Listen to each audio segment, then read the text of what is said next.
Hi there. Welcome to New Tracks Modeling. New Tracks is an exciting new digital opportunity to obtain mentoring to help you improve your modeling. You will meet talented modelers and manufacturers from all over the world who share their model building skills and artistic advice. Improve your modeling and increase the confidence in your modeling efforts. Share your building efforts with fellow modelers and have some fun doing it. The shows are live on Zoom and YouTube, so be sure to join in and ask your questions. Now here is New Tracks founder and your host, Jim Kello, MMR. Good evening. Thank you so much for joining us this evening. We really do appreciate it. This is a show where mentors help modelers. So if you have a question or comment, it's open to everybody that's here. Just please let us know. But I really do want to thank you so much for being here this evening. Hope you'll tell your friends about our show and encourage them to try it out. The more, the merrier. Before we start, I'd like to introduce Father Ron Walters for the prayer for our show. Father? Creator of the world, as modelers and makers, we recognize the intricacy and the beauty of our world. We thank you for the vision and artistry that you have given us. Continue to bless us with your creative spirit. Amen. Father Ron, thank you so very much for not only for the prayer, but for everything that you do for our show. We really do appreciate your help. Well, now I'd like to go to some announcements here. The first one is about the show on Thursday evenings every 2 weeks. We have one tomorrow night featuring Tom York. And I'm really excited about this one. Tom is really a historic figure as far as I'm concerned in the hobby. And he's made such a great contribution to it that I'm really looking forward to being able to talk to him for a while and meet some of his friends. So it starts at 7 o'clock tomorrow. You'll have to go to our YouTube channel, which is the only way that you can see it live. And you can ask questions and so forth from there by using the chat function. But I really think it's going to be exciting and I'm really looking forward to it. We have a short video about it that I'd like to play for you now.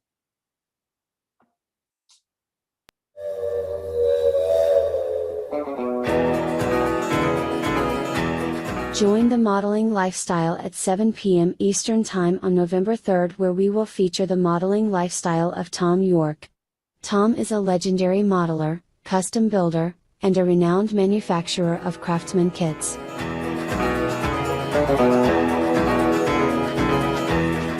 love the sound of a whistle. One of the things I learned about Tom the other night, he started out with Disney. And I think to listen to him talk about his experience with Disney, you can see what influence that may have had on the rest of his life in model railroading. And then after that, the next one in 2 weeks, Tom is tomorrow night at 7 p.m. Eastern on our YouTube channel, New Tracks Modeling. But in 2 weeks, on the 17th, of November, we're going to have as our guest Al Judy. And Al is well-known, particularly narrow gauge modeler. And I'm really looking forward to having Al and being able to talk to him for a while. So you'll be able to see him live and talk with him again on our YouTube channel, New Tracks Modeling, on November the 17th. Help. You keep hearing us talk about the show and the help that we need. Well, we've got two areas that we really need some help on. One is our website, newtracksmodeling.com. Jim Allen is doing a great job, and so are the people that are helping him, but he needs more help to be able to keep up with the changes and with what we're trying to add to the website to make it more important for the viewers. So if you'd be interested in offering some amount of time to work on our website, please let me know. My email is jimkello at newtracksmodeling.com. And I'd love to hear from you because we really do need the help there. Another place we need help is on setting up the program that we do every Wednesday night. The person that has been doing this for a long time for us has to leave the show for personal reasons. And we need somebody that can, in effect, set up the YouTube. I think it's the YouTube part of operating our show for us. And it doesn't amount to operating, having to run the show, but it does have to do with setting up the login link to be able to get to the Zoom and to be able to get to the YouTube channel. So if you'd be interested in helping do that, then please again send me an email, because we really need two people to be able to help us in those two areas right now, because we're really we just need help. We've got too many things going and not enough people to get them all taken care of. But both of these are very important for us for the future. So if you can help us in one of those areas, again, my email is jimkello@newtracksmodeling.com. Thank you. Also want to talk about the scholarship program that we just started. We are raising some money for it. And we've had a couple of people contribute over $100 each to us for that program. But we do need your contributions and your help. You can contribute one or two ways, or both. One is by viewing our videos on YouTube. And if you like the ads that YouTube has placed in front of our videos, please view those too, because if you like them and view them, then that gives us a little payment from YouTube for the views that you do on YouTube. The other way is through our Patreon account, New Tracks Modeling, and any amount that you might feel that you can contribute through that Patreon account, we certainly would appreciate, because this is the only place that I'm aware of where we as modelers can help other modelers try to get their education. And I think that's so important today with the high cost and the really need for educated people, particularly in the electrical and mechanical and engineering and those kind of skills and trades, that I think the scholarship is really important for the future, not only of the individual modelers, but also to be able to have a career that enables you in the future to continue being a modeler. So if you can help us in some way, we really would appreciate your help and support in helping in that funding area. We have three build-alongs starting this month. On November the 23rd, we have Hangman Creek's dioramas. You heard Jim Dozier talk about that. We have Darwin's Lighting Without Wires. And you heard Michael Groves talk about that. And we have New Creations, Victorian Buildings. And you heard Alan Rogers talk about that. All of these are starting on the same day, November the 23rd. And I think that they're going to be fantastic. So whether you're building one or more of them, I think that you're really going to learn an awful lot from these people and watching them build the models that they're doing. This will be the first diorama that we've done a build along on. If you like it, then we'll try to do more.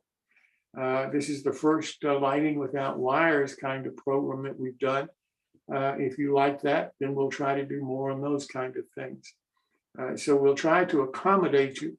Right now, we have programs scheduled until May of next year. So the next time I'm looking for build-alongs would be starting in June of next year, which is plenty of time. So if you'd like to be a modeler, rather than a manufacturer calling me, if you'd like to be a modeler and build a model, a particular model from a particular manufacturer, then let me know. I'll be glad to contact the manufacturer and see what we can work out. But if you have a model that you'd like to build on the show and be a part of our show build-alongs, please let me know. Again, it's Jim Kello at newtracksmodeling.com. Our next My Build is November the 23rd also. In addition to those 3 build-alongs, that night we're going to have our My Build. And Chris Course is the host for that. Chris, would you like to talk about that a little bit? Sure, you caught me a little off guard. I was waiting for the video to play first. Yes. All right, My Build. We will go ahead and share the slide for that. To participate in the My Build, send your email your photos to railrunner130@hotmail.com. And as always, yeah, this show is about you. It highlights what you've done. Maybe it's something you need help with, something you're proud of, something maybe something you found at a garage sale and you can't figure out what it is, but whatever.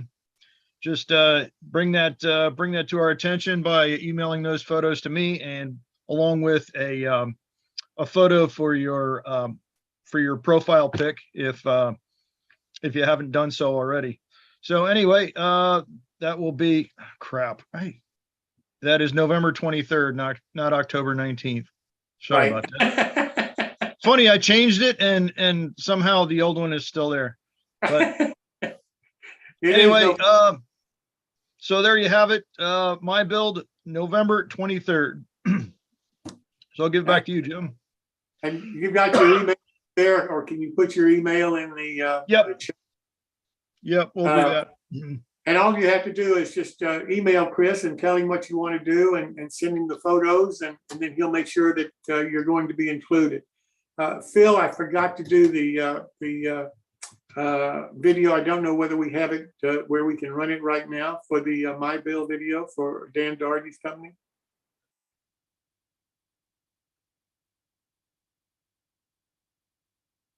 If we can, it's my fault.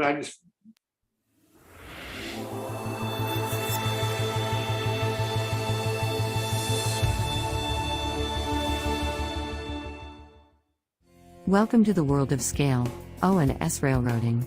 We are your resource for all O&S scale modeling. Both our magazines are advertiser supported and free to read online, download as a PDF, or even print. All advertisers are hot linked to their website, so if you see something you like, just click.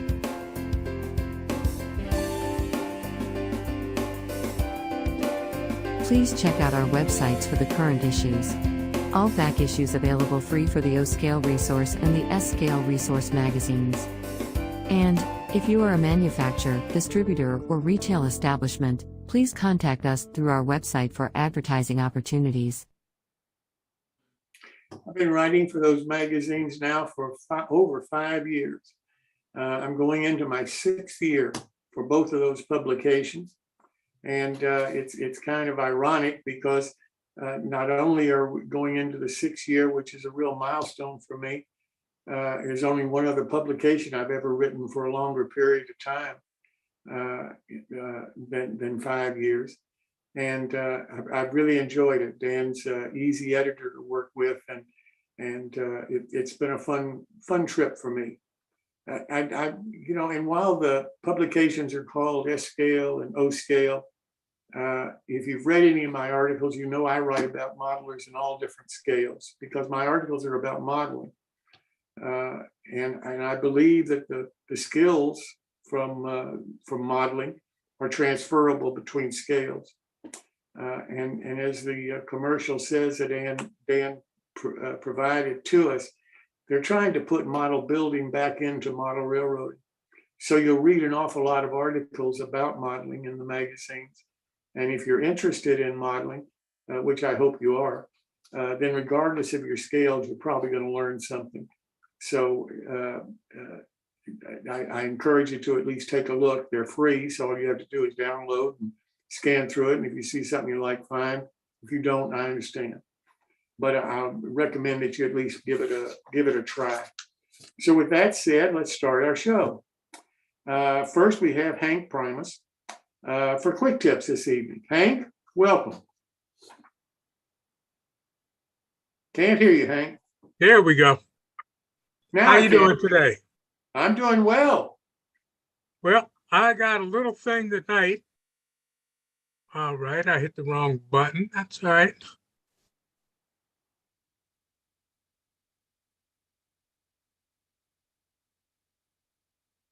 I hit the wrong. Hank, Can you you're see getting that one? no, you're getting worse than Gary. I know. All right. Hold on. I'll be back. I'll be back. I'll get out of this somehow. Oh, there's me again. Okay, let's try this.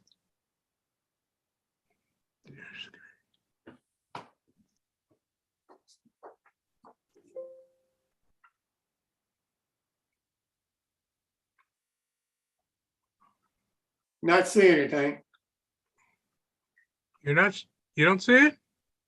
Hey, try sharing the upper left screen again. I think you shared your file finder. Could share screen, the upper left one, whatever's in it, doesn't matter. Upper left where it says screen 1.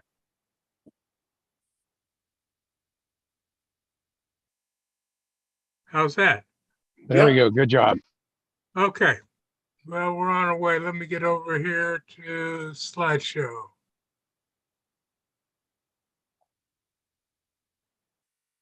Okay.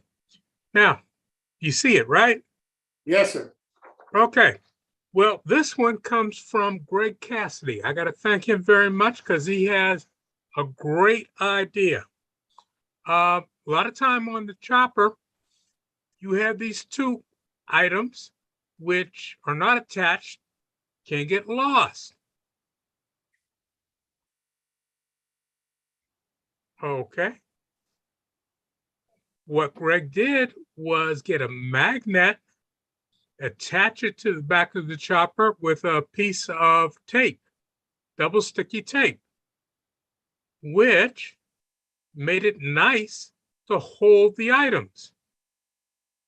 Okay, so now they won't fall off or get lost because they're right there with you. So seeing this, I had to say, oh my, I got to go find magnet right away. Well, I looked and looked and I couldn't find the magnet. So I started trying to improvise. I first started by taking a refrigerator magnet. Okay, put that on. That worked fairly well as long as you didn't pick the chopper up and move it. When you picked it up, they tended to fall off because that wasn't very strong. Then I said, okay, what else I got? Well, I looked and I had some magnets from cabinet latches. And I tried putting one of those on there. These work very well, but these tend to work better on the, oh, excuse me. Go back? No, can't go back. How do you go back?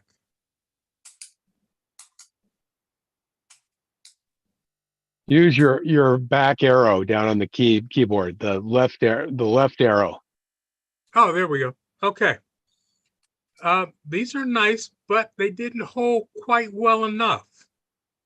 So, and they were a little on the small side. And it just didn't work out as well as I saw it working on Greg's. So I found these cheap magnets on Amazon. It's $5 for like 6 of them. And I got them, put them on. They actually come with an adhesive backing to them. And here we go. Well, not a great picture, but here are mine stuck on there, similar to Gary's. This is very nice because now you don't lose them and have to go around looking for them when you're going to use the chopper. Do we have any questions? Great tip. Fantastic tip. There I've we go. never seen that done before. I think that's a great tip. Yeah, Greg Cassidy came up with that one. I don't know if it was his invention or if he found it from somebody else, but hopefully people can use it and it'll make your life a little easier. Well, Thank thanks, you, Henry. Greg. I'm And thanks, installing it even as we speak. thanks to both of you. Oh, yes. All right. So anybody else have any ideas like that or whatever you've got for a quick tip, please let Hank know because he can use all the help he can get. Hank, thanks so much. No problem. And I can use all the tips because I only got 3 more. All right. I only got 3 more. So send them in. You'd be surprised how they can help somebody. And let me suggest, Hank, you put your email in the chat function so people can email them to you. You got it. Thank you. All right, now let's go to Shurgold, MMR, for his bits and pieces. So Gary, how are you tonight? Very good. How are you, Jim? I'm doing well. Good. Okay, let's get started here. Share. And I'm sure everyone can see that. Yep. We just Bring up need you to, the slideshow. yep. There we go. Yes, sir. Okay.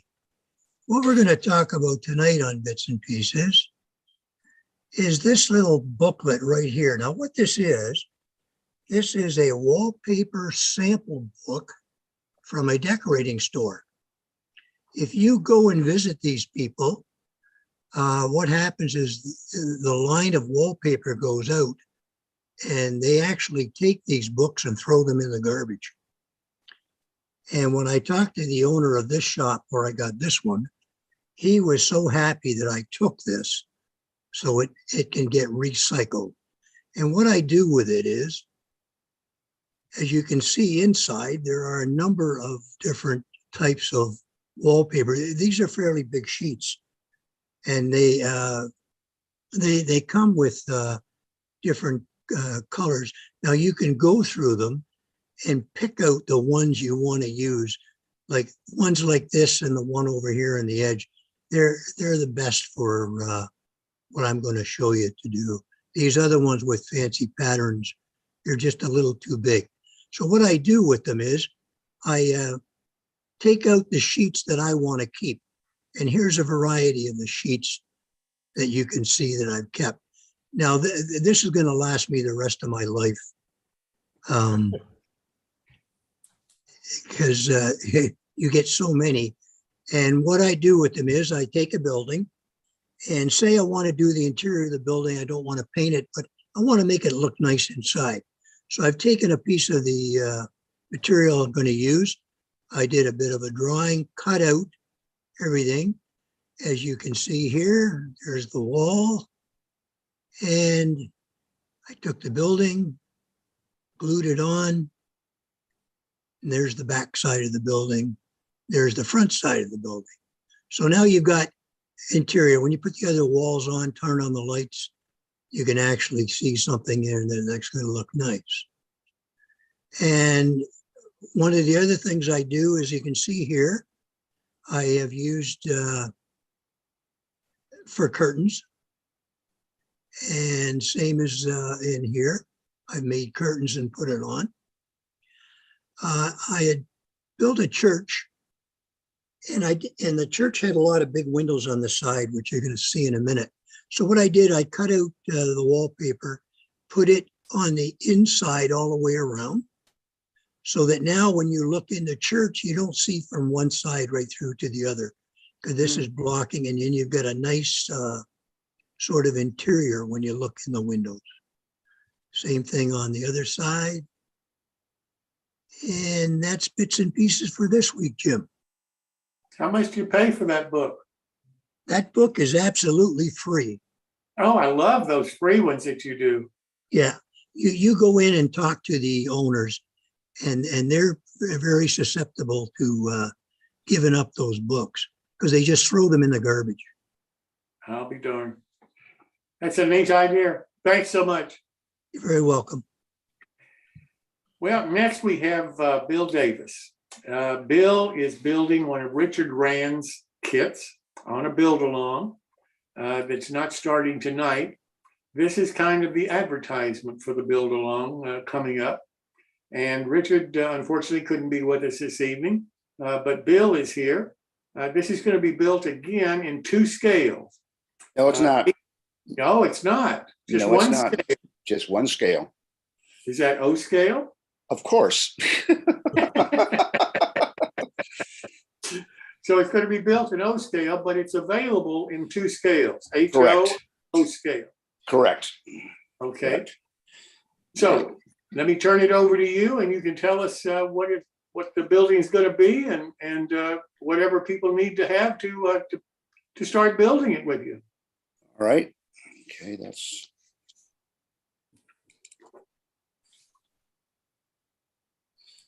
So I'm going to start off with talking about Richard's company itself. Okay.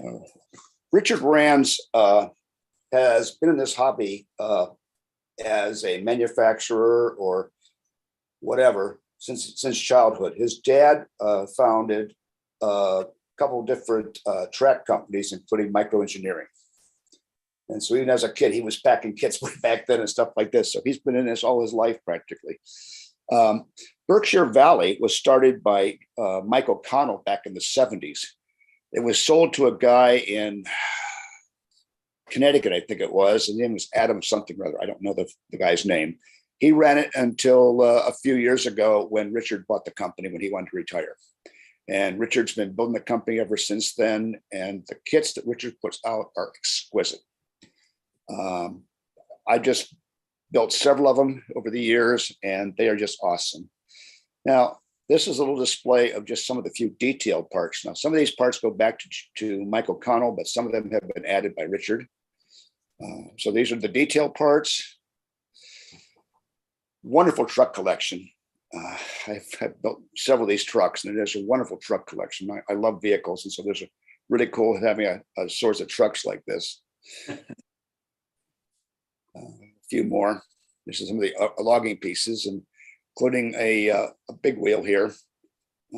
I actually have an article in O Scale Trains where I made the big wheel work. But anyway, this is some pictures from Richard's layout.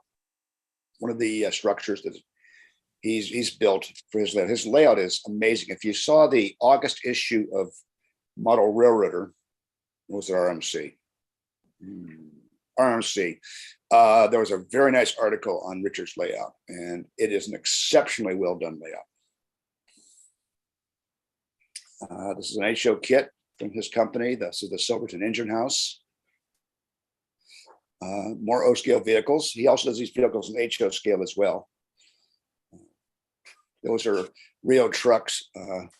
I built one of them over the years because when I was in Fayetteville, North Carolina, they have one of the Rio trucks in their museum. So I kind of fell for it. When this kit came out, I was really excited about getting a hold of it so I could build one. More of his O scale wagons and stuff like this. Most of these wagons are also available in HO scale. As you can see, he took over Anvil scale models wagons when he bought Berkshire, and that's what most of these kits start off at. But he's added a ton of them to it. And here's some of the HO wagons. Here now. Now, this is the building we're going to be building. This is the bay window house that is in Animas Forks, Colorado. Animas Forks, Colorado is a ghost town located 12 miles northeast of Silverton in the San Juan County, Colorado, United States. The area is managed by the Bureau of Land Management at over 11,000 feet. Animas Forks is one of the highest mining camps in the Western US. This house is just really unique in the fact that, I mean, you just don't see houses like that built in mining camps, and yet there it is. So now this is a picture of the HO model that is off of Richard's website. I'm not building that one, but this kit is basically the same as far as what scale you build it in. So if you get one of the kits in HO or O scale, we can build them together and not have a problem. Now, this is my build of the thing. I have not done the scenery on the base, so it's after the snowstorm.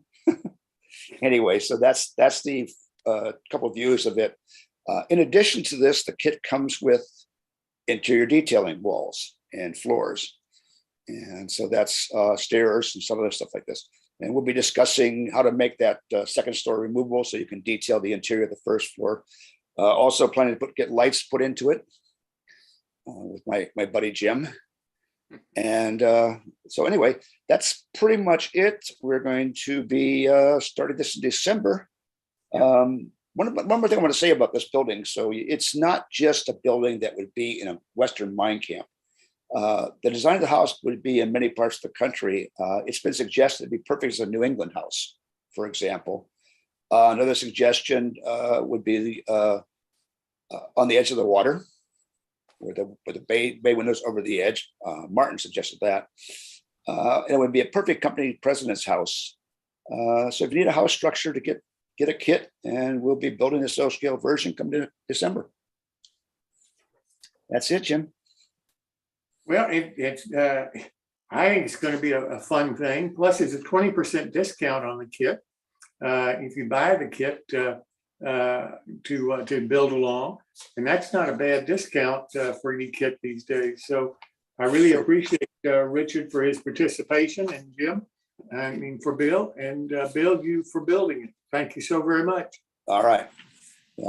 We'll start in December. What is it, 7th?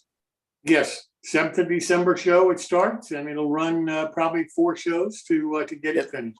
At least 4. Well, 4 will get it built. I mean, the lighting and the interior might be detailed, might be a couple more. That'd be fine, no problem. Okay, sounds good. All right. So with that said, let's go to our feature modeler tonight, Andy Keeney. Andy has got one beautiful model railroad and is in love with operating his railroad. So I finally convinced him to take some time, and we had it scheduled for earlier this year, but he couldn't fit it in his schedule, which I understand. But tonight he's fitted in his schedule, and Andy, I really want to thank you so much. I've been looking forward to this. This is Andy Keeney, an operation of his model railroad. Hey, very good. Thank you, Jim.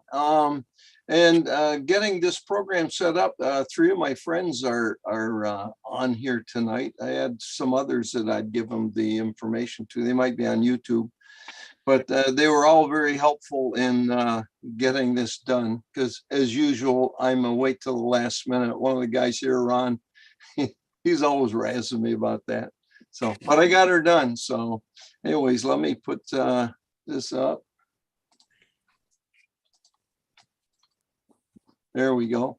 Now, I'm hoping that we don't have any problems with this. The video, I don't know if just poor quality or a little jumpy. The stills look pretty good. And it's a mixture of video clips, stills, and text pages. And we'll go through what we've got, how we use it, and then some stuff, actual operating session. So it looks like I'm going to have to use my mouse for this. There we go. So it's Class 1 model railroad in 1956. And I'm going to spend a little time on how we came about this layout and what we use to do our operations. I think that's an important part. And feel free, I don't know, Jim, if you like us to do this, but if somebody has a question, I don't have any problem with them stopping me and asking. It's a lot easier than going back so many frames if they have a question on something specific. So it won't, the interruption's not going to mess me up. So. Well, that's great. We would prefer that, Andy. Thank you so much. Okay, good. And now a lot of it is timetable and train orders in dark territory. And that's kind of what we'll be talking about. And this is just a shot. These Jeeps are, I've got 9 Jeeps painted for my railroad, and just about everything else is waiting to be painted apart from the L&N, Milwaukee, and Baltimore and Ohio, Rock Island units. You'll see we're going to keep them that way, and I'll explain why.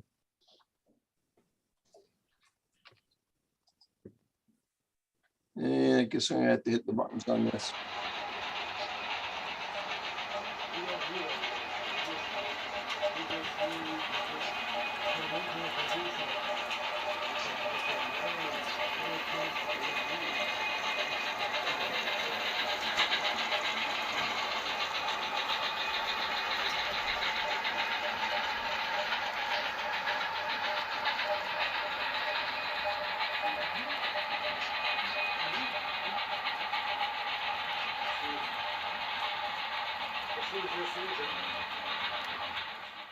Now, is that jerky or just poor quality? Because from me, it looks good. I didn't have any problem with it. Oh, okay, all right. Because if it's a waste of time, I can bypass the video clips. All right, the railroad, 1956 era, and you'll find out a little later. We're also working on another era because we're buggers for punishment. Centers on the Nashville, Tennessee area, and the actual model portion takes from Bowling Green, Kentucky, to Columbia, Tennessee. Those are 2 staging points.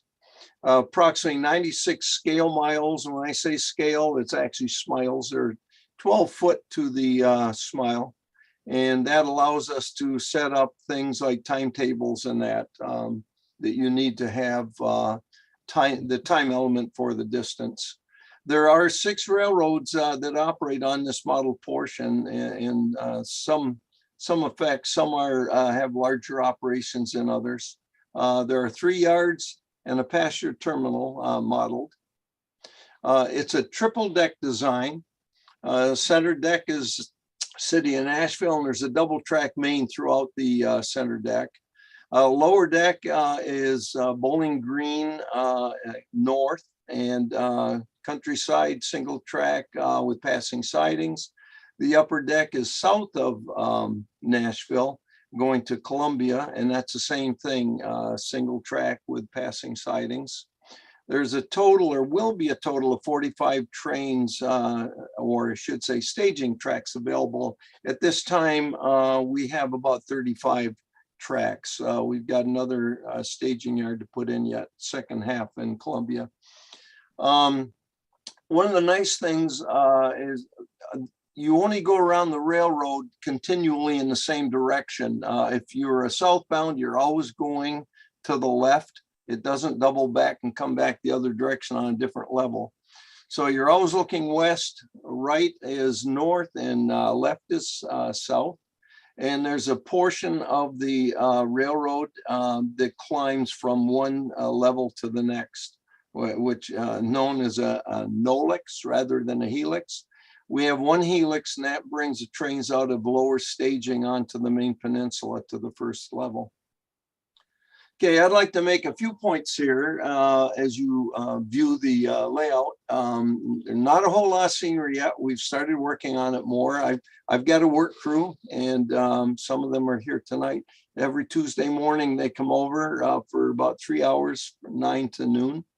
And we've been working on various things now. So a lot of the structures you'll see are just placeholders until we actually build the buildings we want. Paint schemes, you'll see different engines with different paint schemes that they're waiting to be painted. But we're using them now just so we can operate. Era inconsistencies. We do have locomotives that we've got on the railroad. We're testing them and such. And therefore the new, the 1969 era. So they're second generation, a lot of Alcos and some GE. Nashville was designed with modeler's license. It's what I came up with. Somebody from Nashville would probably be a little disappointed, but all of us guys from Michigan are happy. We think that's Nashville and it works for us. And we'll talk about it as we go along. Passenger trains are just in development now. We put 2 passenger trains on the schedule just to get the guys used to the timetable and first class trains and getting out of their way. So the map of the railroad, if you see the top of the map here, Chicago and Detroit, We have main lines that come down from Botham to Indianapolis. Indianapolis, a major reclassification yard. Then the line goes to Louisville, through Bowling Green to Nashville, from Nashville to Columbia, which is the other end of the railroad that's modeled, to Birmingham, Alabama, and New Orleans. And it's from the Great Lakes to the Gulf. This is the portion of the railroad that's actually modeled. And you can see the different towns in here. And we'll discuss these a little bit more as we go along. Okay, operating railroads, the Nashville Road, and that's actually the Chicago, Indianapolis, Nashville, and Southern is the actual name, and it's shortened to Nashville Road. The B&O, the Rock Island are major players. The L&N, you'll find is a co-owner of the Nashville Road, but it's a secondary player coming out of its own staging onto the main yards with interchange traffic.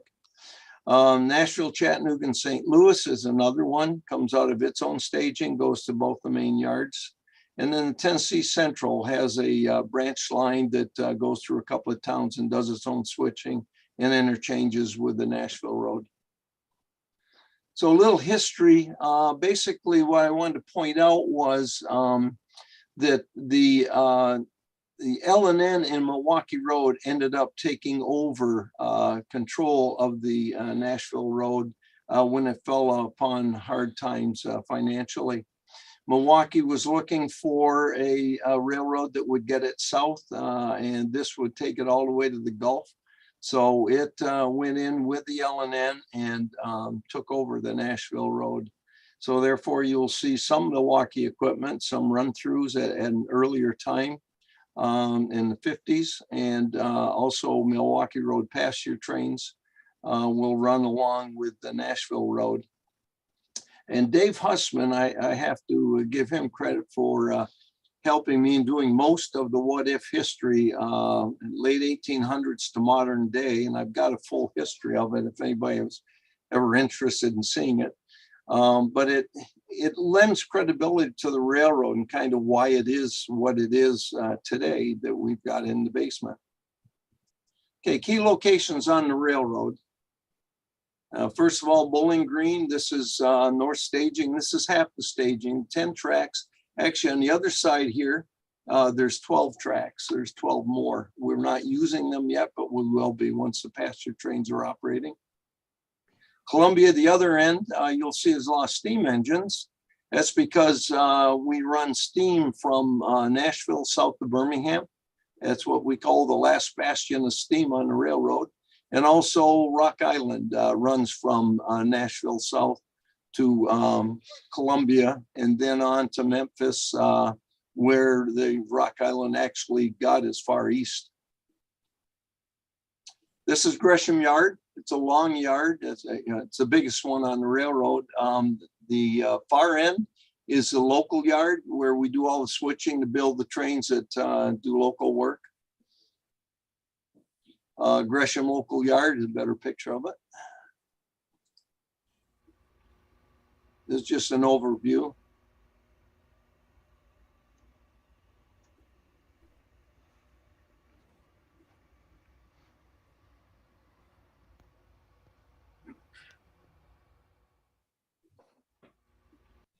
Okay, and this is Ribo Yard. Ribo Yard, has a short name, stands for Rock Island and B&O. And it's a transfer or the interchange yard between the Rock Island and B&O in Nashville. And this is part of my modeler's license. And we'll talk about this a little bit more.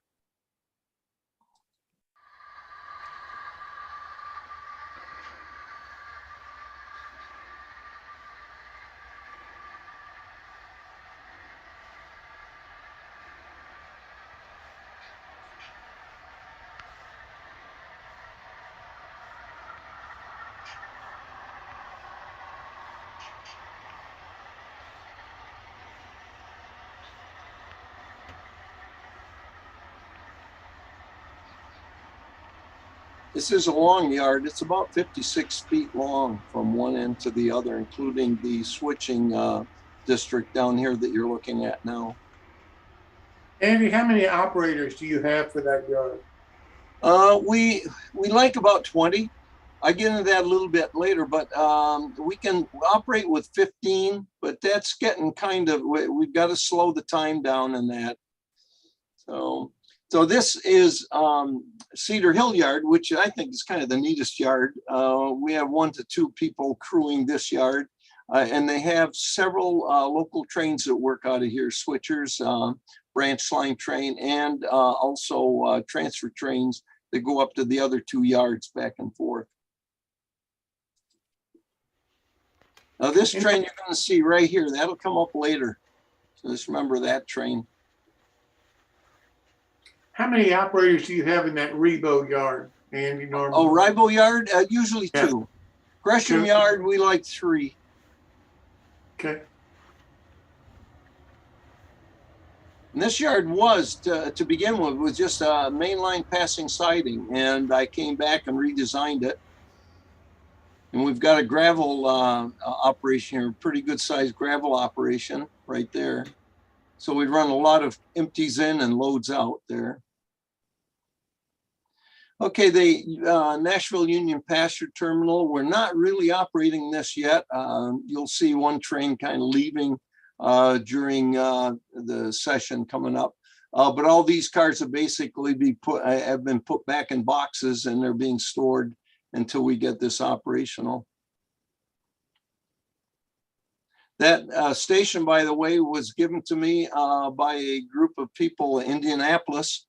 It was built, scratch built using DPM wall modules, but the gentleman that built it had passed away. And it was in the actual station. This window down here was where their model railroad was. And when the hotel took it over, they made them move out. So the station was without a home. Nobody could use it. They brought it up from Indianapolis to me because they said, I got a layout big enough that I could use a station like that. So I really appreciated it. It's going to be like it is now, but on a different frame, if you want support. There's going to be roads down both sides of it, across the front of it. And the whole back area from here down is going to be just building flats, a downtown area. Up here will be this will be hidden by a long masonite board, and everything will be mounted on the masonite board. I didn't want a train flying across the scene on top of the station. That's why I cut it into the 2-bys that hold the wall up there. Okay, there's a few towns. Guthrie is an important and busy place. These 2 tracks, you can just see the L&N, that's the L&N staging, and they come out and take the main line into Nashville and go to 2 different Ribo Yard and Gresham Yard. And then Tennessee Central, you can see the caboose right here. That train would be turned around when it runs, and it comes across the Nashville Road in there, and then it comes out right here. You can see it coming around here, comes out here, and it has its own customers in Adam, and the Nashville Road has the other customers in Adam. And what the Tennessee Central does, they come up here and they set their cars that are outbound on this track and this track, and they pick up the inbound cars from Nashville Road. So this is the interchange area between the Nashville Road and the Tennessee Central. Okay, Ron, that's with us tonight, is doing a switching job at Madison. And the guys like Madison because they're kind of off by themselves. They don't have to worry about other trains or anything. Take all the time you need to switch it. It's a fun job.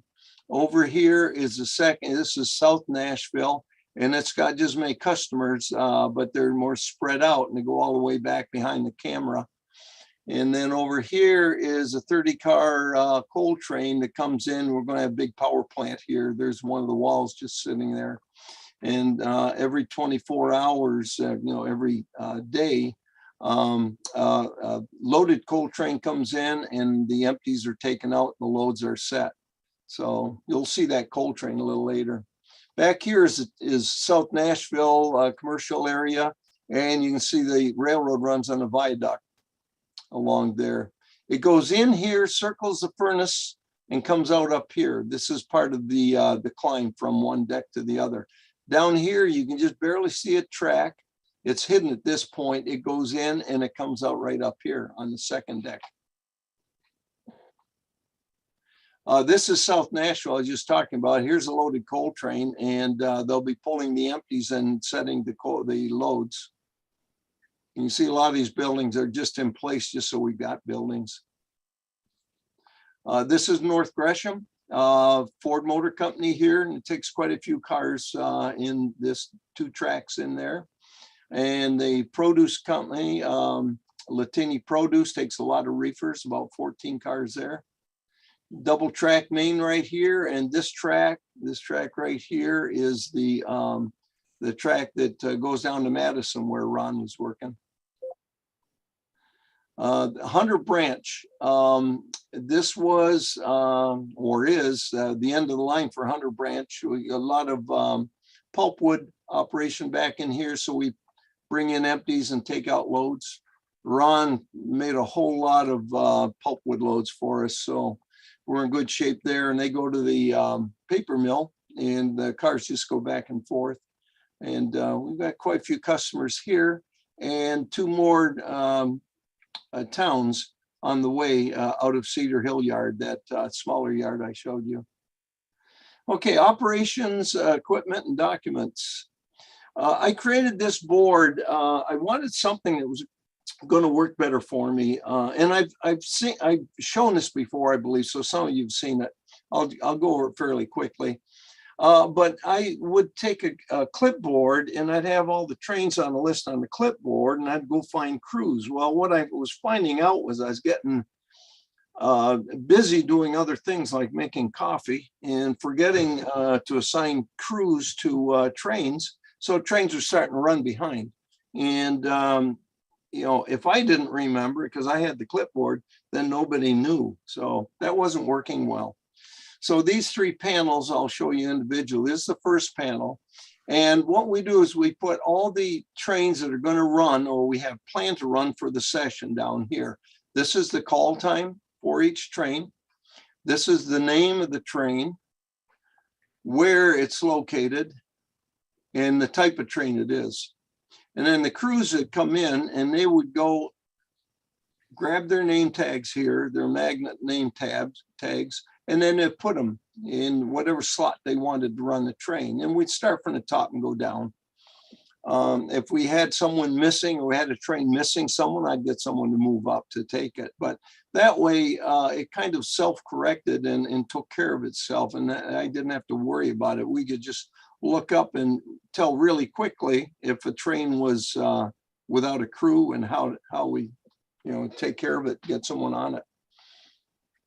This is what it looks like after, and I used to take pictures of these and use those for information. If I was wondering how long it took a local train to do its job, I'd come up and I could look at the times and determine if I gave it enough time or not. Up here is where the dispatcher put his name tag, yard masters, and the crews that wanted to work in the yard with the yard masters. And the last one's just a list of all the trains. This is all 24 hours of trains. There's a little over 70 trains, if I'm not mistaken, that we run in a 24-hour day. At the speed we're running our fast clock, which is really slow right now, about 1.2, 1.3 to 1, just because the railroad can't keep up with the fast clock. And we need that if we have 15 people. If we have 20 people, we can boost it up to 1.5 to 1. But to keep it at that speed, we get about 8 hours of railroad time in a 6-hour op session. So it takes about 3 days, 3 op sessions to run through a day of railroading. Okay, dispatcher's office. He's got his own office. It's got a door. When it gets a little loud in the break room, he can close the door and that.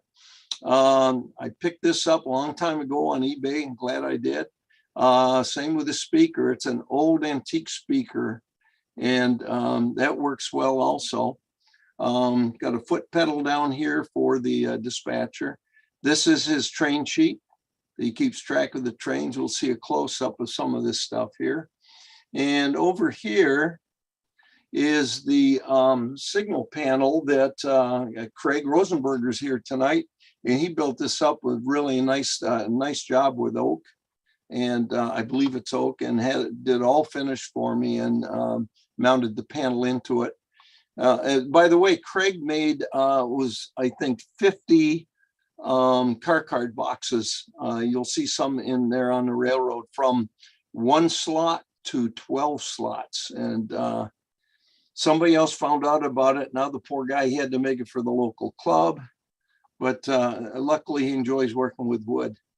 So this panel allows the dispatcher to control all the train order signals across the railroad. And you'll see some of those with the pictures. And the lights are either be red or green. And it takes you from one end of the railroad, Guthrie, that's the first one, and Spring Hill's the last one. So it goes across this way and this way. These are going to control interlockings at specific points on the railroad. Down here is the track plan from Bowling Green to Columbia, with each of the passing sidings and what station controls that point, or I should say is at that point on the railroad. This is the double track main across the city in the middle section. We don't worry about doing anything there as far as this panel goes. So here's a close-up. If he wants to give a signal, a red signal to Cedar Hill northbound train, you flip this one down, and the southbound can remain green. And that way he's going to stop. Hopefully the crew sees it and they stop and they pick up new orders. And this is Gresham Yard work area, Gresham Yard master, and built a little desk for him. Here's one of those. This is one of the larger boxes that Craig made. Got a phone, and you'll see the turnouts are mounted on these little fascia plates, 1x2 fascia plates. So we got this pretty well set up for the crew. And this is at staging. This is their telephone. Okay, one of our crew had a stroke and has aphasia, and he's unable to communicate verbally by telephone. So he and the dispatcher set this up, and it works great. We're really happy it works good. I think he's probably one of the better OSers on the railroad. But if you look, this is actually his phone. He gives the train number, and he gives the location, and he passes at a certain time. And as each station he passes, he sends this to the dispatcher. And here's the dispatcher up here. Sends it, and then he just says copy. And this worked out great. And we're really happy that that's worked out like that. And here's a 3-card box.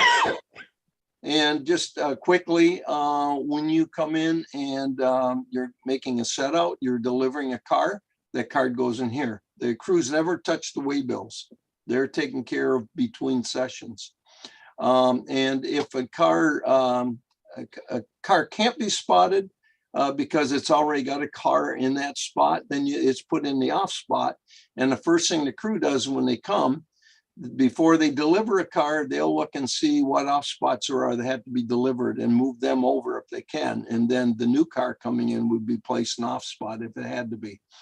And then between sessions, I or somebody else, 2 or 3 of us do it, we'll go through these cards and decide which cars are ready to be picked up. And we'll pull the waybill if it's one-sided, or we'll rotate the waybill if it's two-sided. If it came in empty, needs a load, then we rotate it to the load and put it over here. Now the car's en route to wherever it's going with its load. We have 10 fast clocks around the railroad, and that's controlled by in the dispatcher's office. Let's see, go back here a little bit. Oh, you can't see it. It was still on the other desk. This is a little bit earlier picture. But anyways, the controller Ron built for us, and we can adjust the fast clock speed, and we can turn the fast clocks on and off. And right here, and when it goes to PM, that light comes on. It's a yellow LED. And so you can tell morning from after or night. I created this form for the crews to use, or actually for the yard masters to use. So when he builds a train, if the train is going out on the main line, the dispatcher needs to know all the information on the train. So we have them fill these out, and they're given to the dispatcher beforehand, or when the train's ready to go. And the dispatcher will take all the information he needs off this and put it on his board, on his the sheet that he follows the trains with. The trains that are in staging, whoever stages the train will make these out as they do that and leave it on a clipboard at the dispatcher's desk. So he knows he just has to pull these completed forms to get the information. This is a clearance card or a clearance form. We'll get into that later. This is the type train order that we use. Dispatcher, their train schedule, there's an AM and a PM. This one's an AM. And it only deals with trains that the dispatcher has to work with. So it doesn't deal with the local trains that don't get out on the main line or go outside of yard limits. So these are just trains that he's got to protect, write orders for, and get them across the railroad. The green, you'll see Bowling Green is always green, not because it's Bowling Green, but that's the north end. And the yellow is the south end. That goes south of Nashville. So I color coded them just to make it a little easier to see that, you know, you can tell if there's conflict. There could be conflict between these two, but there's not going to be conflict between these two because they're opposite ends of the railroad. So that's helped them. And got call time of the train, the direction train's going. He knows by the color what subdivision, the train ID, what railroad it is, because you can see we've got L&N, B&O, SINS, which is Nashville Road. And here is a Rock Island, and that's at Columbia. That's the south end of the railroad. So it tells origination, if they have any work in between, interim stop, and their termination. And this is dispatcher's record of train movement. All these forms I made on CorelDRAW, which I found very easy to use, and it's worked out well. This actually, this is 2 sheets. The sheets are so big and it goes quite a bit further both sides. So I have them printed up at Office Max, and then I glue or tape the 2 together as I use them. So not to get into it too deep, but these are all trains that have run already. You can see this one far left, it has not run, and this one has not run. And if you look, this train is only going to Gresham Yard. Or actually, yeah, it's going, no, it's going, let's see, 9:55. Well, it shows read up, so it must be going that direction. And you'll see the line here, that lets him know that he's not going to have that train in that area. The train's going to go from here north. So these are all the times as it passed these stations. When the train's done and it's off his railroad, you can see the red line. He just puts a red line through it, and that takes care of it. And it can get kind of busy for these dispatchers. I got two guys that are willing to dispatch. It's a tough job. Okay, the op session. Usually we have 2 per month. Middle Monday, a 5-hour session, 11 to 4, because we're older people. Middle of the week, you know, people aren't working. The last one is last Saturday of each month. We try to make it each month. 6-hour sessions, 10 to 4, and that's usually the younger ones that are working during the week, and it works out good that way. 16 to 20 crew members. We prefer to get closer to 20. About 30 trains are on the schedule. Usually most are run, but any that are not, we just push up to the top. and then add the new trains below them. And each session, we just pick up where the last session left off. When we hit 4 o'clock, the dispatcher now just hits a switch and kills the railroad. And wherever that train is, it'll continue a couple of weeks later. Okay, a little humor here. My humor is usually lost though, but anyways, going by Hollywood tradition, a cast of thousands, I couldn't get thousands. So we have at least 10 good guys. The dispatcher, and here's that box I was talking about and that Ron made for us, and that controls the clocks. So dispatcher, this one is Tim. You'll also see John, and you can see the boards lit up with the green. And part of the crew, this isn't the whole crew, but like I say, usually have at least 15 and better part of 20. So it'll fill the room pretty good.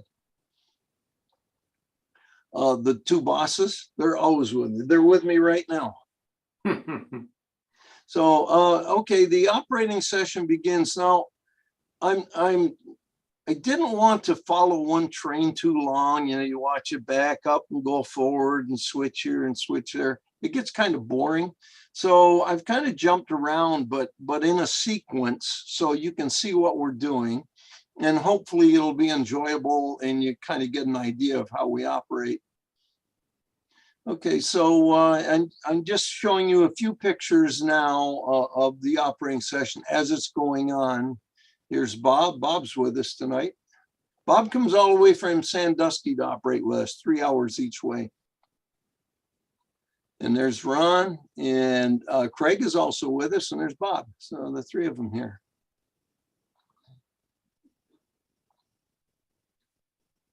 You can see there's the main yard, Gresham Yard, steam engine facilities, diesel facilities, and it goes on. There's the passenger station.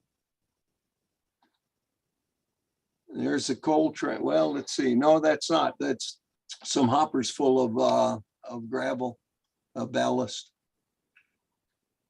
Yeah, let's see. I gotta hit this.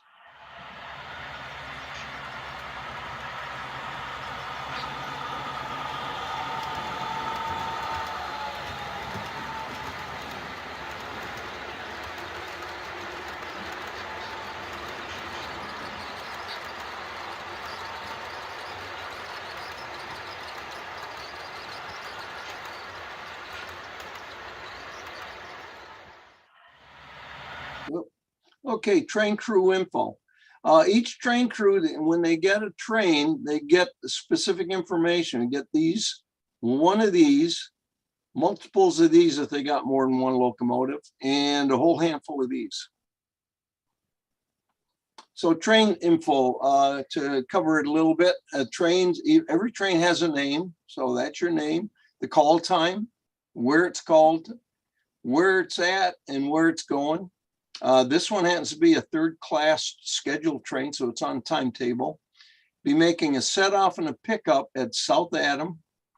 And we'll get into the L numbers here in a little bit, but set off all L4 destined cars. Pick up only the through norths, TN. Does not switch customer spots. And the cars are blocked. The first block in the train will be all the L4s, which you'll be setting off as a block. And then everything else behind them, because he's a northbound train. So he's only going to have everything traffic north and whatever's going to be set off at South Adam. Over here, the downtown industrial switcher, call time, where he's at, originates at Gresham, works all the customers in downtown district, except for the LCL Freight House. There's so many cars that go there that there's a specific local train that takes cars over and sets them up. He also works the railroad company service spots, has a caboose, cars are not blocked, and he returns outbound cars to Gresham main yard where they're classified to outbound trains. Okay, the engine car is pretty straightforward, and we want you to have a card in your pack for your engine. And like I say, if you have 2 engines and we want both of them. But the waybill, I'm not going to spend too much time with the car cards here. You can see them, and I've discussed these before. I had a program on. But what I wanted to point out to you was the station and spot here and the station here. So L9 is a specific location on the railroad, and D50 is a specific spot or a specific customer at that location. Over here, TS means through south or traffic south, means the same thing.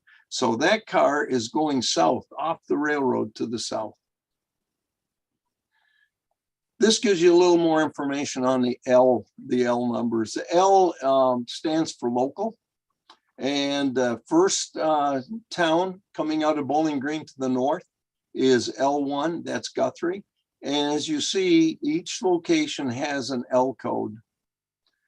The last one is L17, Spring Hill, and then it's on to Columbia Staging. So over here, station coding north to south, L1 through L17. L means local on the layout. TN is through north or traffic north, and that's cars going to Bowling Green. Through south and through west, TSTW are both going to Columbia. T Wests at Columbia go west to Memphis on the Rock Island. So T West or TW is Rock Island trains, and TS is Nashville Road trains. So the clearance and the train order. And we're going to have a little scenario here. So trains, B&O Extra 159 South is at Bowling Green, and L&N Extra 2503 North is at Gresham Yard. Now this is a bad picture, but I had to darken it just to get this to show up enough to read. The others are in better shape than this. So this is a Form 19Y. It's train order number 4. I've got one dispatcher that kind of likes 54 better than 56. So to engine 159, it's not yet a train, okay? He's not been given an order yet. So it's to engine 159 at Bowling Green. Engine 159 run extra Bowling Green to Ribo Yard. So now he is clear to go from one all the way to the other. That creates a train. He is now extra B&O 159 south. And here is his clearance, extra 159 south at Bowling Green, and he has one order, and it's number 4.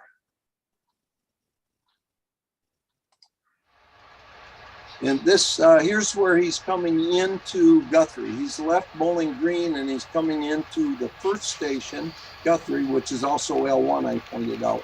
And this is the coal train.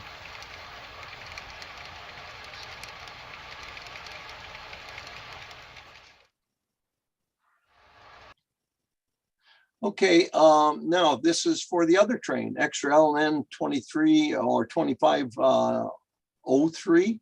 I'm sorry, yeah, 03 north, should say 0, to C&E engine LN 2503 at Gresham.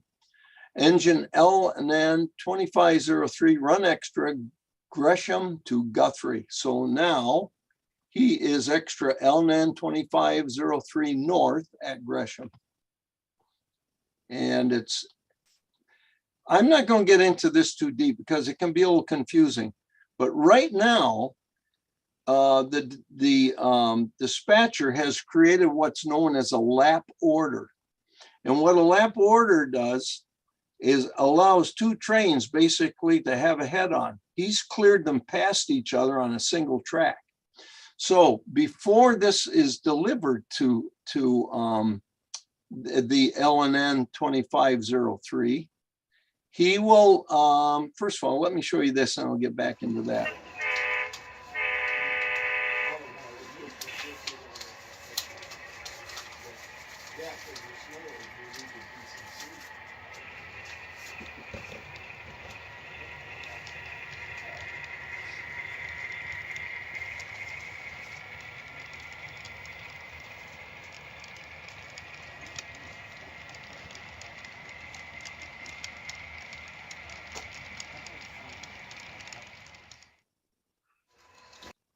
Okay, so now he's on his way. And when he gets to Cedar Hill, which is that yard, that small yard that's got all the locals working out of, he is going to get a new order. So in that new order is going to have him meet extra 159 South, meet extra 2503 North at Springfield. Extra 159 South takes siding. And this order goes to, and this order number 7 goes to both extra 159 South at Guthrie and extra 2503 North at Cedar Hill. So he's given them this order, and that order was actually given to him first, the train first in order number. And it gets a little confusing, and I'm not that much of an expert, so I'm going to leave it there. If someone else is more of an expert, I'd love you to discuss it with me. Okay, so here's extra 159 South at Guthrie. This is the new order 7, the new clearance. And this is extra 2503 North at Cedar Hill, order number 7. And let's see, this is just a copy of that same order.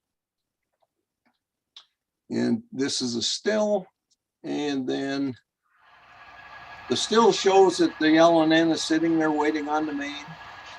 He will go up and line the switch. His crew will line the switch, and the B&O comes along and just take the siding.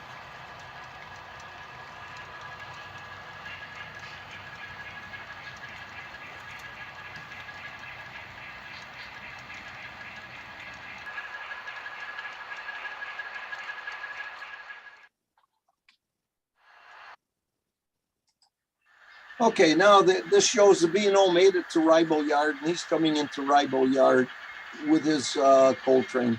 So he made it safely. The sound on my ancient anthems, and I put alcohol. Okay, now we go to the next scenario. The last Bastion steam, as I was talking about. All the freight trains between Nashville and Birmingham are still steam powered in 1956. The majority of time they're double headed because of the size of the train, and we've got grades that we have to deal with. So it requires 2 crews. You can't consist steam locomotives. So now the trains that we're going to be working with here are extra NR 1178 South at Gresham Yard, and NR5 North, which is a passenger. I'm sorry, that should be South also. That's my fault. Too busy putting all this stuff in. So they figure that's NR5 South, and he's at Nashville Union Passenger Terminal. So we've got a freight train heading out south, and we got a passenger train coming up behind him, and the freight train's got to get out of his way, and that's what this is about. So here's the dispatcher. He's doing the paperwork for 1178. And here's the order, C&E engine 1178 at Gresham. There was actually 2 engines, 2779, second engine. And in reality, he would get a copy also. They'd want crews on both engines to have them. So, but for this, we don't worry about it. So at Gresham, and it's engine 1178, run extra Gresham to Columbia. So now that has become an extra 1178 South.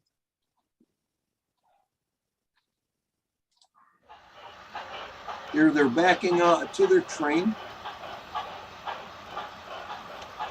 And we got a diesel just doing some switching on the main switch lead.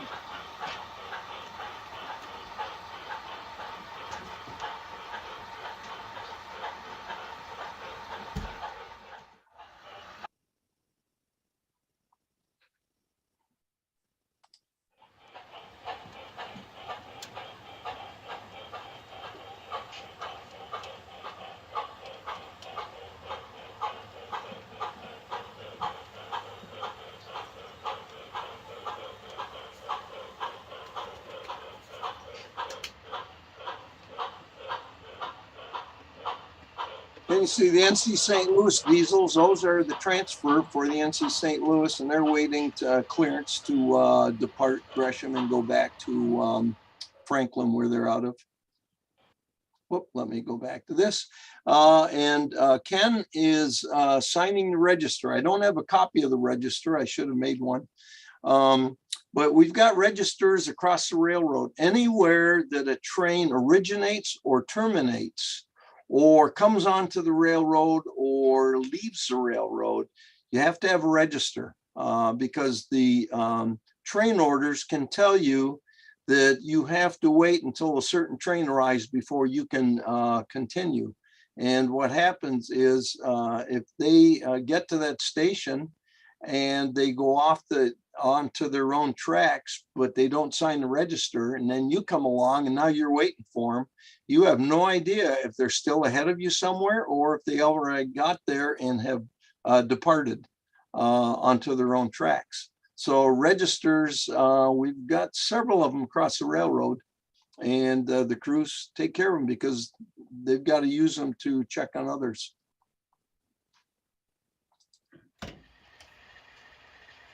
OS Gresham Yard.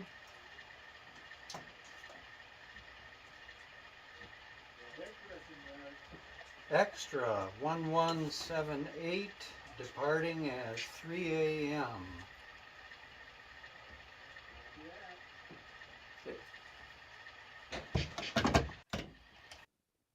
Okay, so what Ken did was called OS. In other words, he's reporting. It wants the dispatcher to put it on the sheet, the time that he's departing.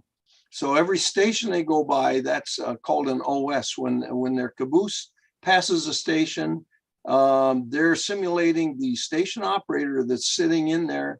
And as the caboose goes by, he calls the dispatcher and tells them that whatever train ID it is has just departed their station or gone by their station. I'm not sure if this is okay. Now, I think we have a diesel hogger in the second unit here, you'll see.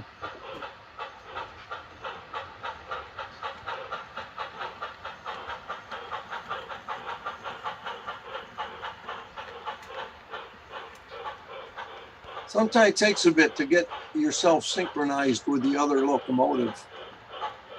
And you got to kind of watch the couplers between the engine, the tender and the second engine. That'll give you a good clue.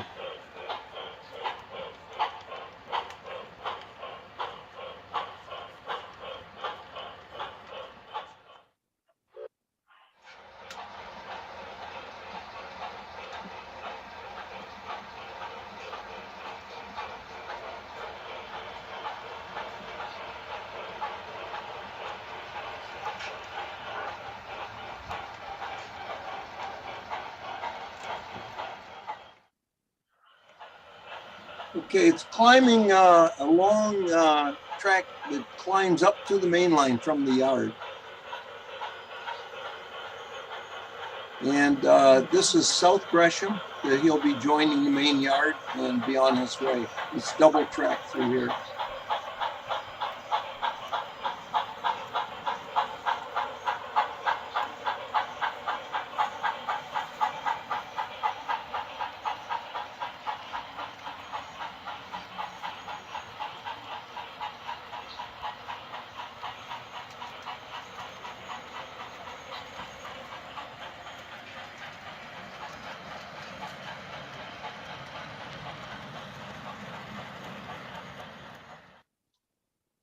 Okay, passenger train NR5 is departing Nashville Union Passenger Terminal, an hour behind extra NR 1178 South.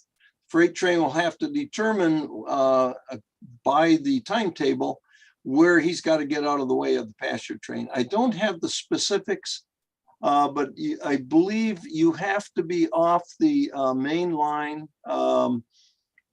when the passenger train leaves the last station behind you or 5 minutes before it leaves, something like that. And I don't have a specific time, but it's between 5 and 20 minutes, but it's something we don't use a lot. But he's got to get out of the passenger train's way. When the passenger train gets to where he's at, he expects him to be off the main line, and he's not going to slow down unless the freight train crew sends a flag man on a mile back to flag the passenger train to a stop if for some reason the freight train can't get off the main line.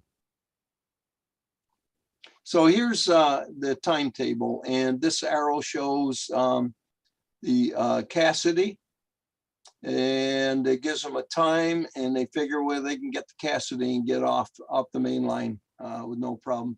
The times between what we've got for the trains orders and that and this don't match up because we're doing this between sessions when it wasn't so busy.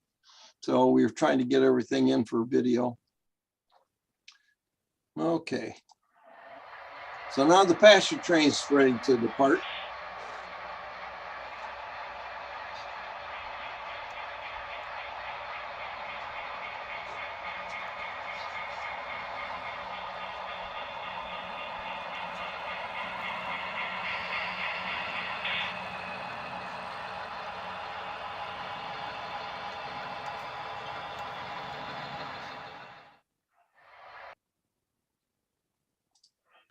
Okay, the 1178 has made it to the south end of Nashville and is now going across the viaduct in South Nashville.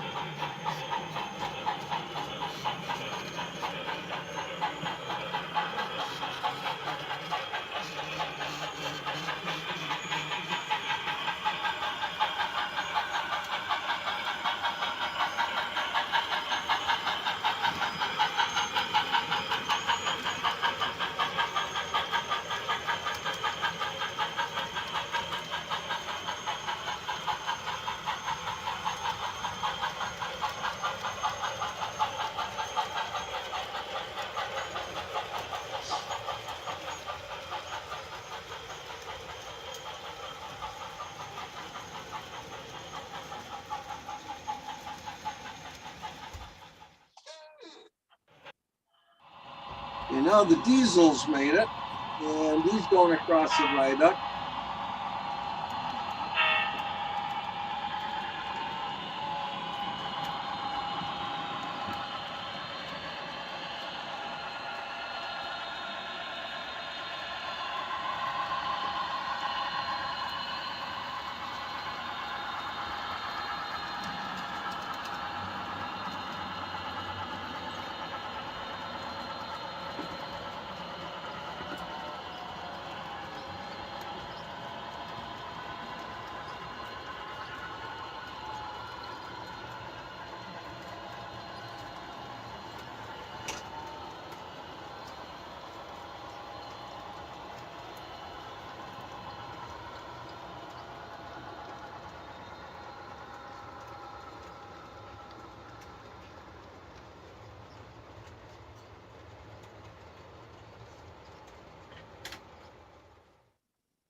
Okay, now the freight train has made it to Cassidy, decided he better get in the siding, and he's coming up to the station, past the station and be off the main line. There's one of the train order signals.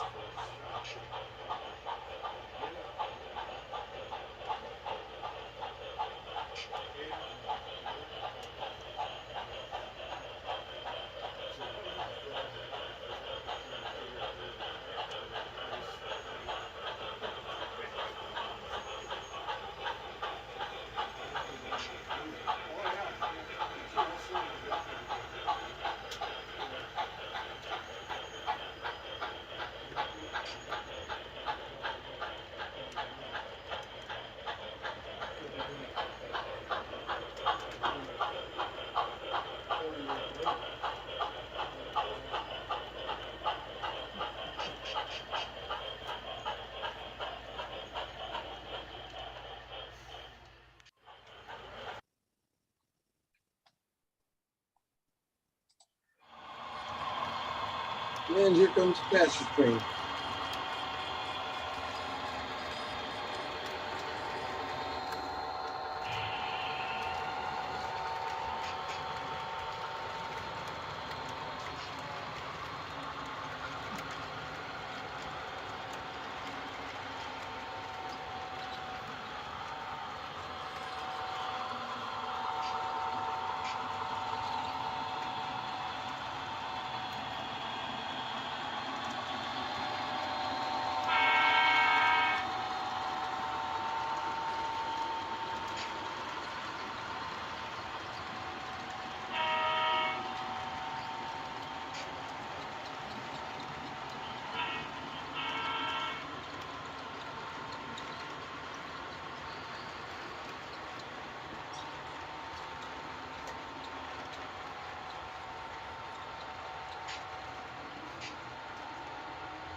Okay, now Nashville Road 206. I should say 1178 made it safely. The passenger train made it safely.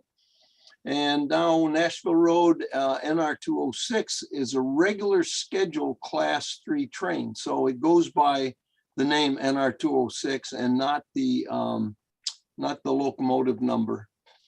So it runs from Gresham Yard to Bowling Green and makes a set off and a pickup at Cedar Hill. Today, NR 206 is powered by a trio of L and N F units. And you can see right here is 206. So that's a schedule.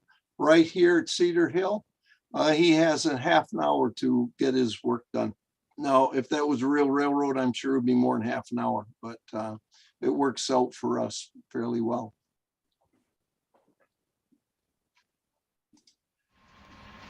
And 206 has left Gresham Yard and it's on the main heading for Cedar Hill.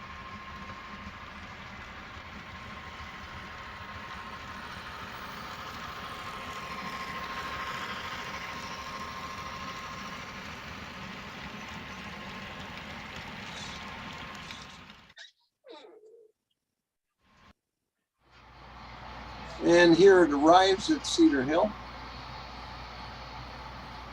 And it'll come up to the point where the block of cars he has, the end of them is in front of the station, and he'll cut off the cars that are remaining in his train, which aren't many.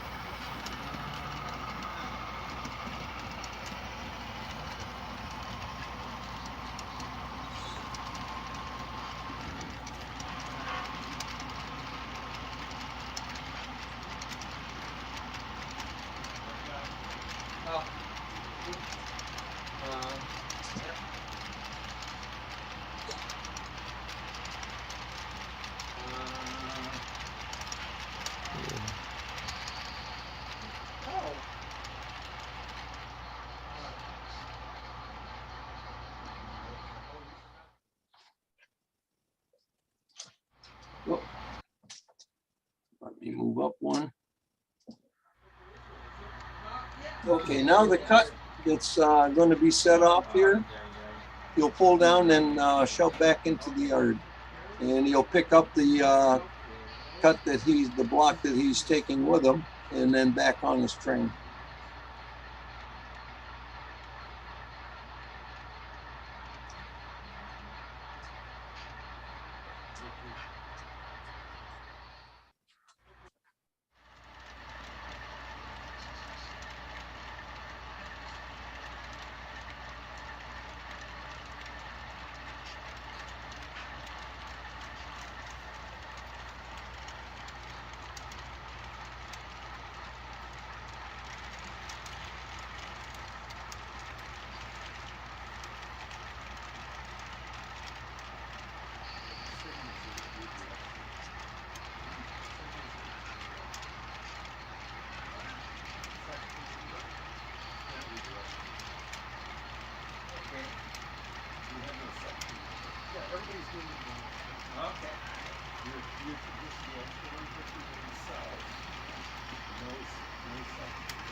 Now he's backing onto the block that he's picking up. Yeah, so the idea is when things run in multiple sections, every section but the last one carries a green flag.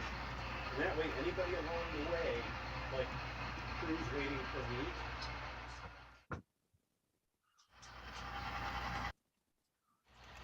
Now he's got the block out and backing to what's left of his train, original train.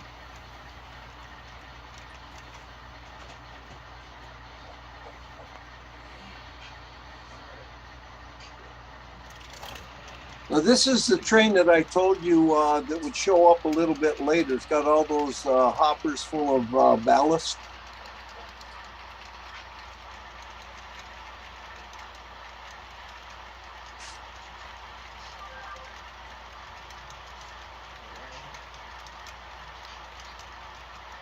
And he'd be on his way. Okay, Madison switcher. Ron was working the Madison switcher, and we have using this RSD 15 as a switcher on the yard, and he's pulling the cars for the Madison job. He'll set them up with a caboose, and Ron and an engine will be brought over, and Ron will take that.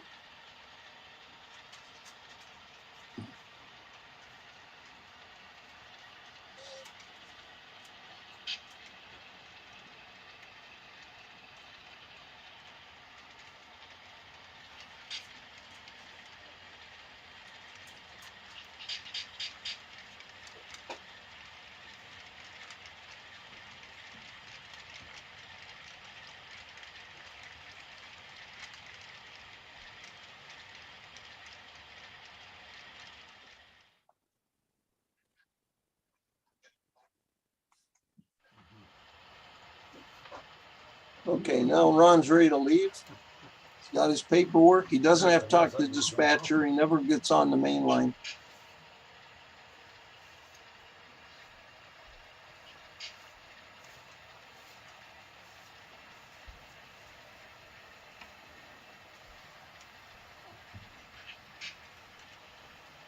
This is going to be a tough training place.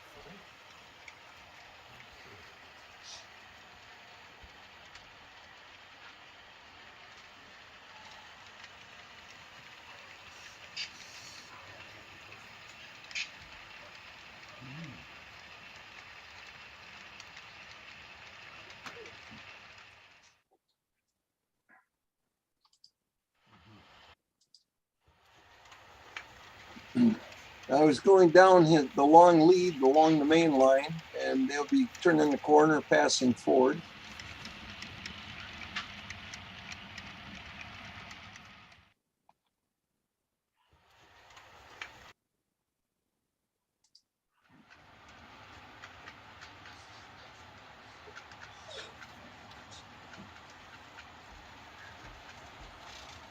You're not supposed to see that, Pixie.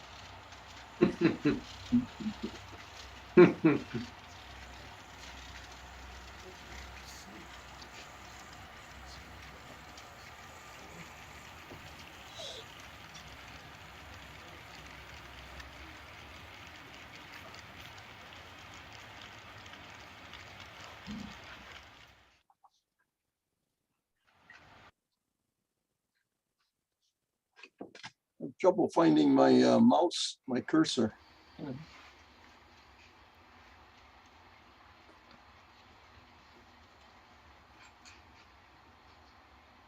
So Ron's doing a little switching. I missed some of the switching he was doing earlier, but he's kind of finishing up his work.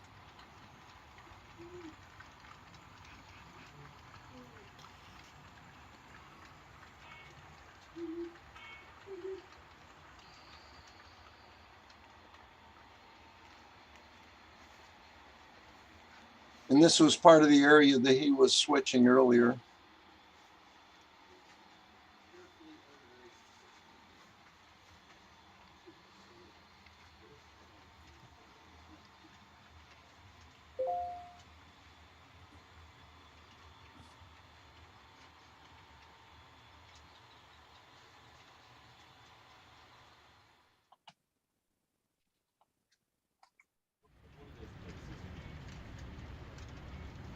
Now he's putting his train back together and will be returning to the yard.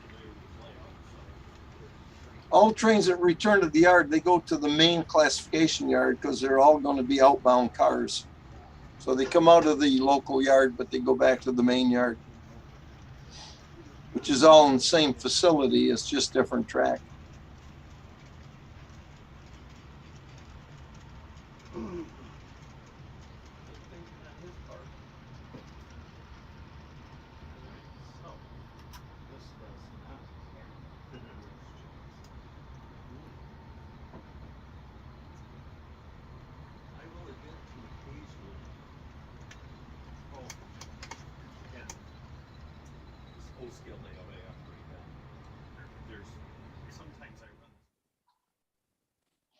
Okay, that's it for the scenarios. Now we'll just do some walking around and video clips.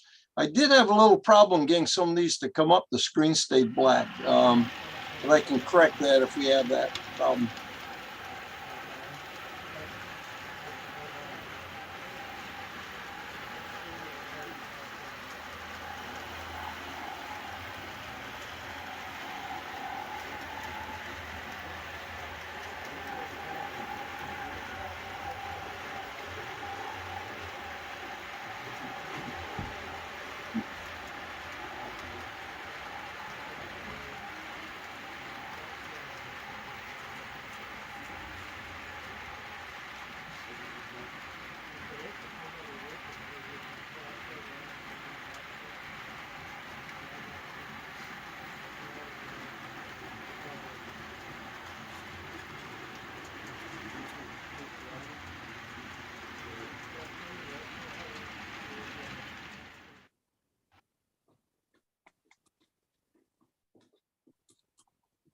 Okay, I'm not sure which ones I'm getting here now, so I'm going to go out of this and back in.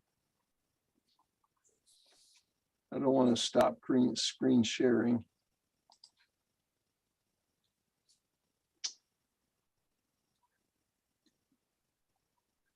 Messed myself up here somehow.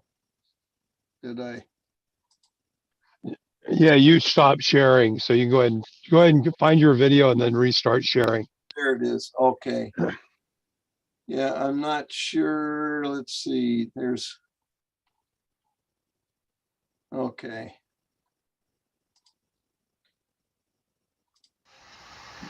Well, frankly, just on the side of the boxes. Well, let me go this way. Well, frankly, just on the side of the boxes. Oh, right there.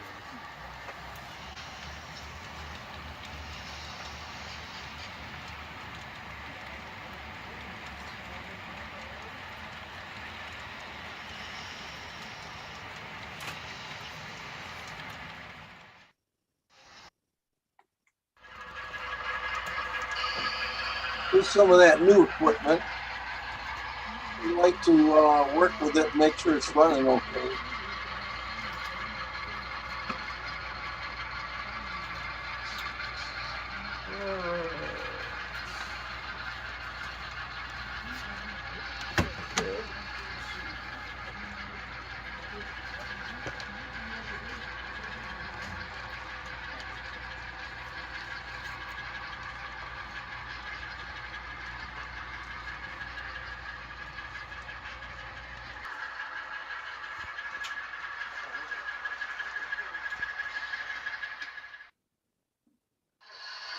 Oh, sorry.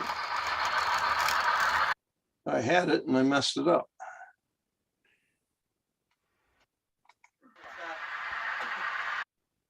No, that screwed it up again.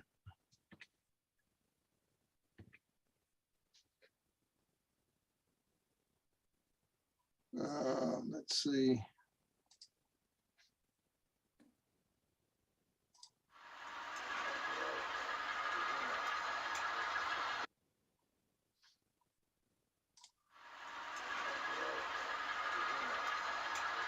You need to train for it at one time. Pardon? You really need to train for it at one time. Oh, okay. The ride up, yeah.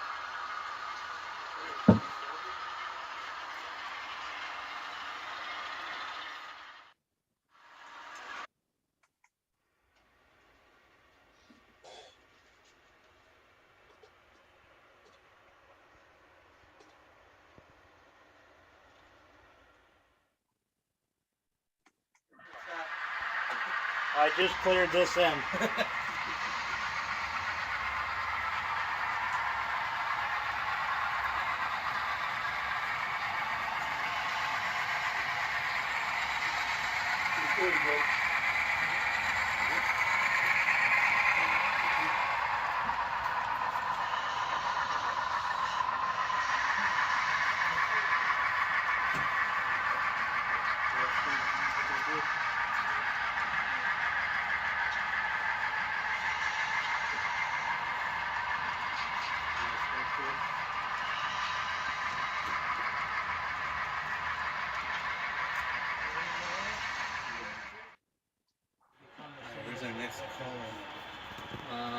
capacity right over here.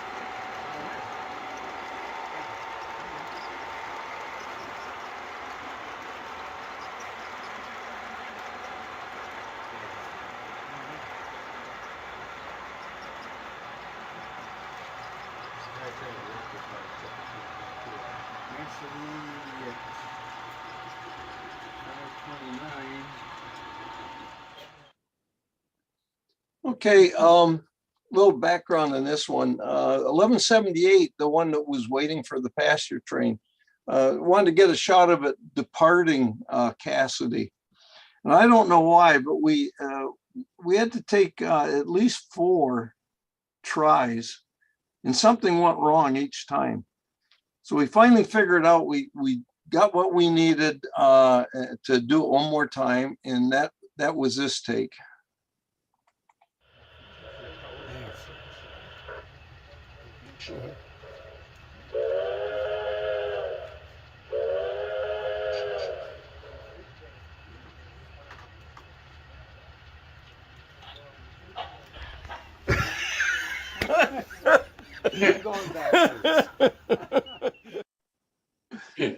Oh, well, may you have many happy op sessions in the future, as we will. And that's the program. Andy, let me ask you, when you get this new passenger terminal operating, how many more people will that take you to operate that? Well, I'm guessing, but I'd say 3 to 4. We'll have at least 2. There's a lot of post office and head-end traffic, REA, express type stuff. A lot of spots for those. And the passenger trains, we haven't figured out exactly what we're going to have for passenger trains. I've got somebody that's really into passenger trains, and he's helping me with that. So until we actually get the cars all redone and ready to go, and the engines painted and ready to go, I'm not really too worried, but I'm guessing 3 to 4 people probably. So that'll be a significant increase in your operation then. Yeah, it will. And that's what we got to consider, what we can handle in single track passing, siding, dark territory. You know, you might hit a limit where dispatcher just can't keep up with it.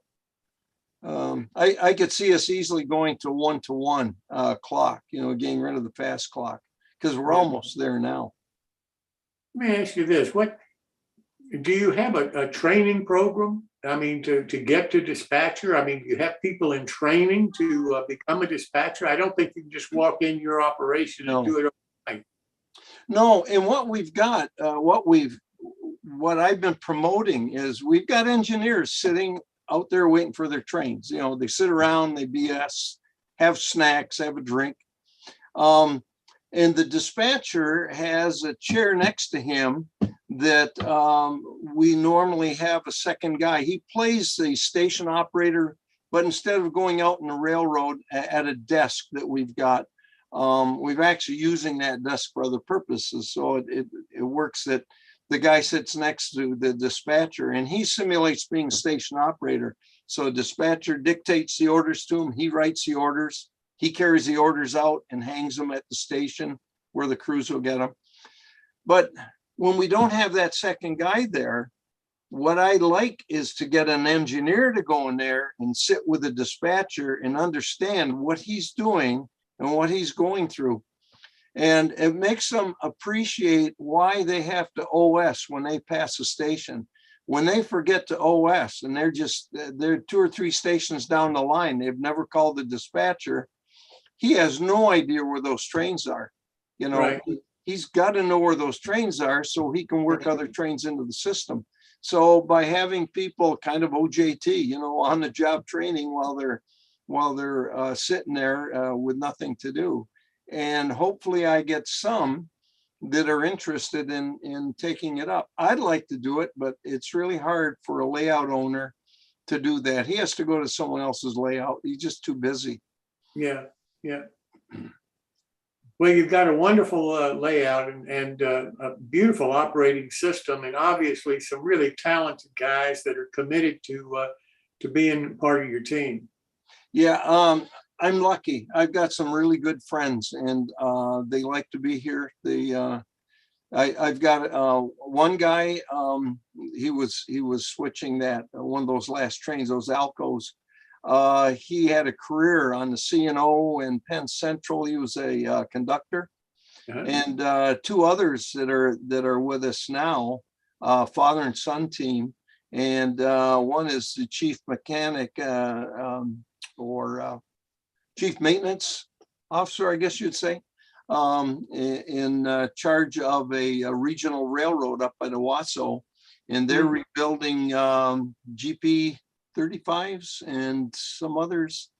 And his son works for another regional railroad and is an engineer trainee. So, I've got people with some expertise, which is very helpful. Yeah. Always looking for new people. Yeah. Anybody else have any questions for Andy? I hope I didn't go too long. It was about an hour 20. No, I don't think so at all. I really enjoyed it, Andy. And thank you so much for taking the time to put this all together for us and to show us what a wonderful layout you have and what a great operating system you've created for it. Well, thank you. I appreciate that, Jim. And I always enjoy sharing my railroad. Well, thank you so very much. Thank you. Yes, sir. Well, that pretty well is our show for this evening. I hope you've enjoyed it. Most importantly, I hope you've learned something. Don't forget to please subscribe to our YouTube channel, New Tracks Modeling. And as I say, if you like the advertisements, that's how we make money off of our YouTube channel.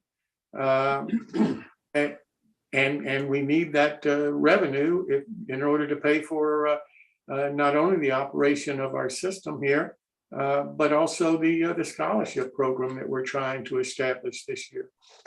So we hope that you'll subscribe to our YouTube channel. We hope also you'll subscribe to our website because we do have ads on the website.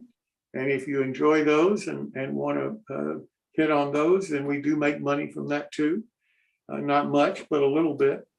And then we do have our Patreon account, and that's New Tracks Modeling. And we hope that you can see your way clear to contribute to that for us. Frankly, I'm a little concerned because I'd like to be able to make sure that we're going to meet our goal of being able to fund the scholarship with $1,000 this year, because we need, once we have reached that or feel comfortable that we're going to reach that, then we can start talking to different schools and so forth about how we can advertise this and make sure that we get the message out to the students who may need this kind of help for their semester next year. But I don't want to do that until we're really comfortable that we're going to meet our goal. So the sooner that you can maybe see your way clear to make a contribution, sure would appreciate it, because we're really hopeful that we can make the goal this year for one scholarship. And then hopefully next year we'll be able to expand it and grow it some. But this year we don't want to go too overboard on this. We want to make sure that we do it right and everybody's comfortable with what's happening. And that's why we're limited just to one scholarship this year. And with that said, then let's go to something that I think is fantastic. This is the longest passenger train run in the world from Switzerland.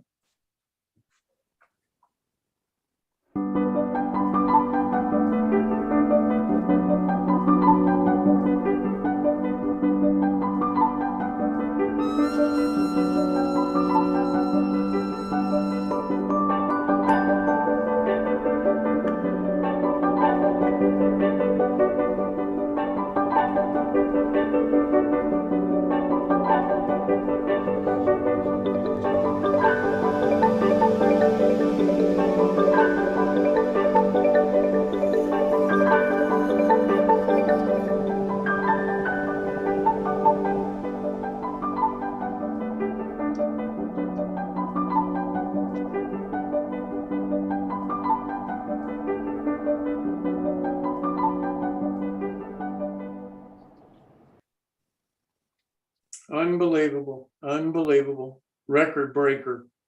Well, thank you so much again for being here this evening. As I say, we hope you enjoyed the show. Most importantly, we hope you learned something. So see you next Wednesday, and happy modeling to you until then.